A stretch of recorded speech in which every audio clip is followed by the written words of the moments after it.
మాతృదేవోభవ, పితృదేవోభవ, ఆచార్యదేవోభవ. తంత్ర జ్యోతిషం అనేటువంటి ఈ వీడియోలో భాగంగా మనం ఈరోజు శని భగవానుల వారు జూన్ 30, 2024 సంవత్సరం ఆదివారం ఉదయం 7 గంటల నుంచి కుంభరాశి యందు వక్ర సంచారం ప్రారంభించి మకర రాశి వైపు ప్రయాణిస్తున్నారు.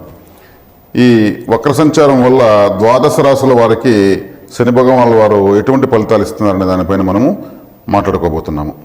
మరి శని భగవానుల వారి గురించి చెప్పాలంటే ఆయన ధర్మదేవత, ఈశ్వర శబ్దంతో పిలువబడే ఏకైక నవగ్రహాలు ఏకైక గ్రహం ఆయనే.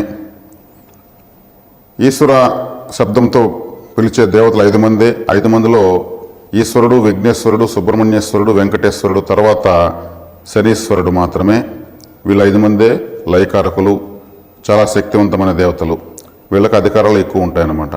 కాబట్టి నవగ్రహాలు ఏకైక ఈశ్వరుడు శనీశ్వరుడు. ఆయన మనకు ఇప్పుడు కుంభరాశిలో వక్ర సంచారం ప్రారంభించి మకర రాశి వైపు ప్రయాణిస్తున్నారు. మరి ఆయన ధర్మదేవత అన్నాము. అన్ని గ్రహాలు జీతాలు ఇస్తే ఈయన జీవితాన్ని ఇస్తాడు. మరి జీవితాన్ని నేర్పిస్తాడు. మనం ఎలా బతకాలో, మన కర్మ పరిపాకాన్ని ఎలా ఎదుర్కోవాలో నేర్పించేటువంటి ఏకైక ధర్మదేవత శని భగవానుల వారు. కాబట్టి కష్టపెట్టే దాంట్లో శని భగవానులు అంతటి వారు లేరు, కలిగించడంలోనూ ఆయన అంతటి వారు లేరు అంటూ ఉంటారు. కాబట్టి కష్టే ఫలి అనే దానికి మనకు ఆ కష్టానికి తగిన ఫలితాన్ని ఇచ్చేటువంటి దేవత అన్నమాట. ఆయన తన స్వక్షేత్రం కుంభరాశిలో వక్రించి మకర రాశి వైపు ప్రయాణించడం అనేది ఈ ద్వాదశ రాశుల వాళ్ళకి చాలా ప్రముఖమైన ఫలితాలు దశ నిర్దేశం అవుతాయన్నమాట. ఎందుకంటే ఆయన వక్రించాడంటే ఏం చేస్తాడు?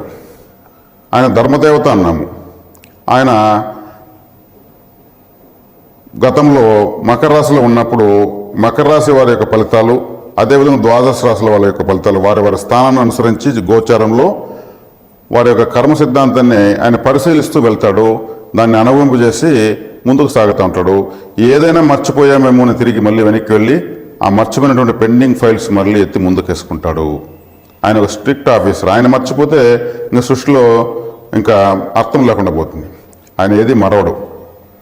కానీ ఏదైనా మర్చామేమో చూద్దాం అని మళ్ళీ రావాలంటే అదే ప్లేస్కి అయినా 30 సంవత్సరాలు పడుతుంది. ఈలోపు మీ యొక్క పెండింగ్ విషయాలను పునః పరిశీలన కోసం మళ్ళీ వెనక్కి వస్తున్నాడు ప్రతి రాశికి ఆయన. కాబట్టి ఆయన ఒక ధర్మదేవత అన్నాం కాబట్టి జడ్జి కూడా ఆయనే అవుతాడు. మన కర్మ నిర్దేశించేటువంటి ఒక గొప్ప గ్రహంగా అని చెప్పవచ్చు. కాబట్టి ఆ పునః పరిశీలనలో ఎవరికి ఎటువంటి ఫలితాలు వస్తాయి అనేదే ఇక్కడ మనకు ముఖ్యాంశంగా మారుతుంది. కాబట్టి శని భగవానుల వారి యొక్క వక్ర ఫలితము మనకు చక్కగానే మనం ఆయనకి భయపడవలసిన అవసరం లేదు. ఆయన మన కోసమే వస్తున్నాడు, మనకు ఏదో దారి చూపడానికే వస్తున్నాడు. కాబట్టి ఇది మనకు ఒక చక్కటి అవకాశంగా భావించి మనము సద్వినియోగం చేసుకోవాల్సిందిగా తెలియజేస్తున్నాను. ఇప్పుడు మేషరాశి వారికి శనిగ్రహము 11వ స్థానంలో వక్రించిందన్న వల్ల ఫలితాలు ఎలా ఉంటాయంటే, మేషరాశికి ఆయన బాధకాధిపతి. అంటే మొట్టమొదటి మేషరాశిని బాధించే మొట్టమొదటి గ్రహం శని భగవానుల వారే. ఆయన లాభంలో ఉంటూ గోచారంలో ఆయన వక్రించడం వల్ల జ్యేష్ఠ సోదర సోదరులపైన ప్రభావం ఉంటుంది, స్నేహితులపైన ప్రభావం ఉంటుంది. అదేవిధంగా మీ యొక్క విదేశీ ప్రయాణాలపైన, అదేవిధంగా దూర ప్రాంత ప్రయాణాలపైన, మీరు చేస్తున్నటువంటి అన్ని పనులకు సంబంధించినటువంటి లాభాలపైన ఆ యొక్క ప్రభావం ఉంటుంది. ఆయన తిరిగి వక్రించి 10వ స్థానం వైపు వెళుతున్నాడు. 10వ స్థానము అంటే మకర రాశి వైపు వెళ్తున్నారు. మకర రాశి అంటేనే శని భగవానులు ఆయనకు అది కూడా స్వక్షేత్రమే. ఈ మకర రాశి అంటే ఇది కార్మిక రాశి, కర్మరాశి. మరి ఈ మకర రాశిలోనే మనకు భారతదేశం స్వాతంత్రం రావడం జరిగింది. మకర లగ్నం పడింది. అందుకే భారతదేశం కర్మభూమి అన్నారు.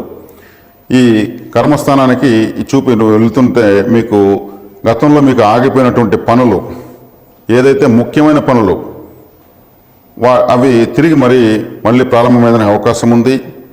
ఎందుకంటే శని భగవానుల వారు మళ్ళీ ప్రయత్నిస్తే కానీ ఏది ఫలితం ఇవ్వడు. ఎన్నో ప్రయత్నాలు చేస్తే గానీ ఏది ఇవ్వరు. ఆయనకు స్వభావం అది మీకు నేర్పిస్తాడు. కాబట్టి తిరిగి మళ్ళీ వాటిని మీరు ఏదైతే పెండింగ్ ప్రాజెక్ట్స్ ఉంటాయో, గతంలో మీరు చేసి ఆగిపోయిన పనులు, గతంలో మీరు చేసి నష్టపోయిన విషయాలు మళ్ళీ మీ ముందుకు వచ్చేదానికి అవకాశం ఉంది. వాటిలో మీరు మళ్ళీ పురోగతి సాధించుకోవడానికి ఆయన ఒక అవకాశం ఇస్తున్నాడు. ఉద్యోగము, వృత్తి, వ్యాపారము, మీ జీవనము, మీకు ఇలా ముఖ్యమైనటువంటి గతంలో ఆగిపోయినటువంటి కార్యక్రమాలు మళ్ళీ మీ ముందుకు తీసుకొస్తున్నాడు. అలా తీసుకురావడానికి ఆయన మళ్ళీ వెళుతున్నాడు. పునః పరిశీలన అని చెప్పుకున్నాం మనము. పునః పరిశీలన అంటే ఏదైనా మనం వదిలేసామా, మర్చిపోయామా, ఆగిపోయిందా అన్నటువంటి విషయాలను మళ్ళీ మన ముందుకు తీసుకొచ్చేదానికైనా వెళ్తున్నాడు. మీకు జ్యేష్ఠ సోదర సోదరులకు సంబంధించినటువంటివి, విదేశీ ప్రయాణాలకు సంబంధించినటువంటివి, వ్యాపారంలో గతంలో మీకు నష్టాలు వచ్చి ఆగిపోయినటువంటివి అన్నీ కూడా మళ్ళీ మీకు వాటిని తీసి మీ ముందుకు ఉంచుతున్నాడు. వాటిలో మీరు మీ పరిస్థితుల కొద్దీ వాటిని పరిశీలించుకుని వాటిని చక్కదిద్దుకునేదానికి అవకాశం ఇస్తున్నాడు.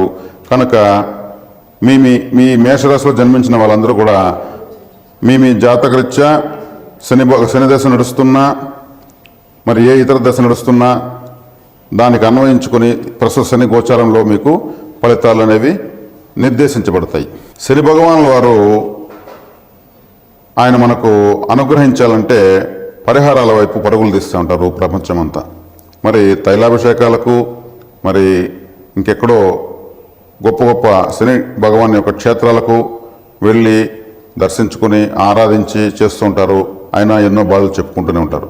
ఆయన తైలాభిషేకాలకు, నమస్కారాలకు, ఇంకా దేనికైనా లొంగడు, ఖచ్చితంగా లొంగడు. మనము ఆశ కొద్దీ మనం చేస్తూ ఉంటాము. ఆయన లొంగేది ఒక క్రమశిక్షణకు, నియమ నిబద్ధతలకు, బాధ్యతలకు గలవారికి, అదేవిధంగా తల్లిదండ్రుల యొక్క సేవ, గురువుల సేవ చేసేవారికి మాత్రమే ఆయన లొంగుతాడు. మరి మనకు అవన్నీ వాటితో పాటు ఇంకొన్ని పరిహారాలు ఆయన ఏ పరిహారానికి ఆయన మనకు అనుగ్రహిస్తాడంటే, శని భగవానునికి సంబంధించినటువంటి తత్సంబంధమైనటువంటి జీవకారకులు కొంతమంది ఉంటారు. వాళ్ళు ఎవరంటే, చెప్పులు కుట్టేవాళ్ళు శనిగ్రహ స్వరూపమే, పడవ నడిపేవాళ్ళు శనిగ్రహ స్వరూపమే, పడవ తయారు చేసేటువంటి వాళ్ళు శనిగ్రహ స్వరూపమే. అదేవిధంగా మనకు మున్సిపల్ కార్మికులు వాళ్ళు ఊడుస్తూ ఉంటారు. ఆయన యొక్క ఆయుధము చీపురు కట్ట. ఆ చీపురు పట్టారంటే ఆయన యొక్క అనుగ్రహంతోనే వాళ్ళు ఆ వృత్తిలో ఉంటారు.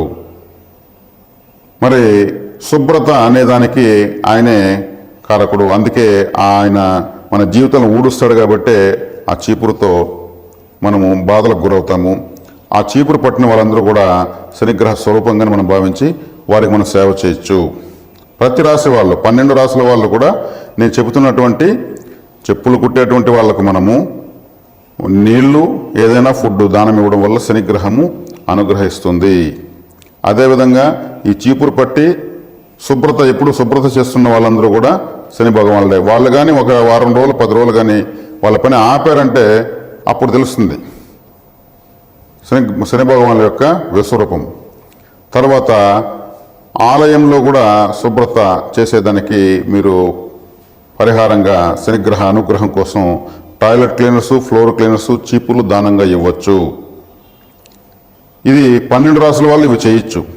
మీకు అందుబాటులో పడవలు నడిపేవాళ్ళు, చేపలు పట్టేవాళ్ళు, చేపలను కత్తిరించి అమ్ముకునేవాళ్ళు, వాళ్ళందరికీ కూడా మీరు శుభ్రంగా మీరు మంచినీటిని, ఆహారాన్ని ఇవ్వచ్చు. శనిగ్రహం తక్షణం అనుగ్రహిస్తుంది. సముద్రంలో చేపలు పట్టే వాళ్లకు చుట్టూ నీళ్ళే ఉంటాయి, తాగడానికి నీళ్ళు ఉండవు. ఇదే విచిత్రం.